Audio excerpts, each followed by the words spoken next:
Hey guys, in this video we are going to be talking about how to change colors, slip stitch, and weave in our ends.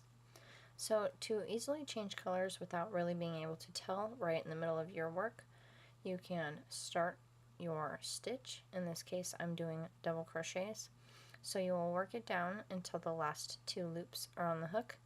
No matter which stitch you're doing, you will want to do this, working it down to the last two loops. You will then grab your new yarn and make a loop with it like this. Hook it onto your hook and pull it through those two loops like you would normally. Then you will tie these off, pulling this first one slightly because it will continuously pull. Then make another knot and pull that one tight so that your work does not move. You can do this if you're just changing to a new skein of yarn or if you're changing colors.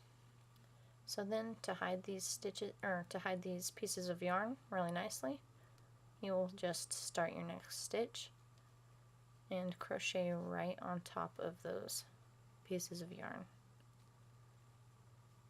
And you can continue crocheting.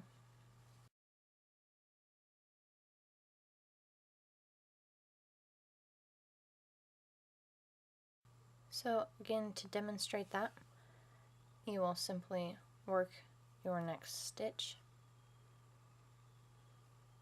up until the last two loops. Bring up your next yarn and pull it through those two loops like you would normally, and continue crocheting. So if you were doing this with a single crochet, you would simply just pull up your first loop and pull your new yarn through both loops. So now I'm going to demonstrate to you how to slip stitch.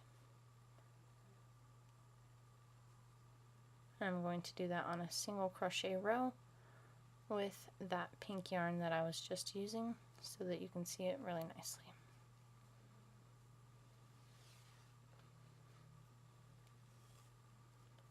So all you are going to do to slip stitch is go into your next stitch, pull up a loop, and then pull that loop through the loop on your hook, just like that. So again, to slip stitch, you insert your hook, pull up a loop, and pull that loop through the first loop. Okay, so we have finished off our work and we are ready to weave in our ends. So I have my yarn needle and I have threaded it with my yarn, and all I am going to do is go in under these stitches here, right underneath them, just like that.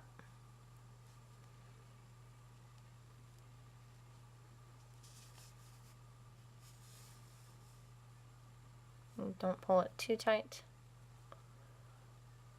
Kind of want to stretch it back out after you get it in. And then I like to skip one of the little verticals that we just went under and go back under some of them. And again, do not pull that too tight or it will make a little gap that you can see.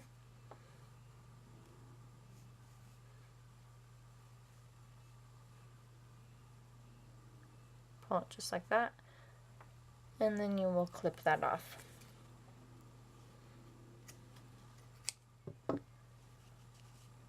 And that weaves in your end for you. So I hope that this was helpful for all of you, and if so, give this a like and check out some of my other videos, and I will see you guys next time.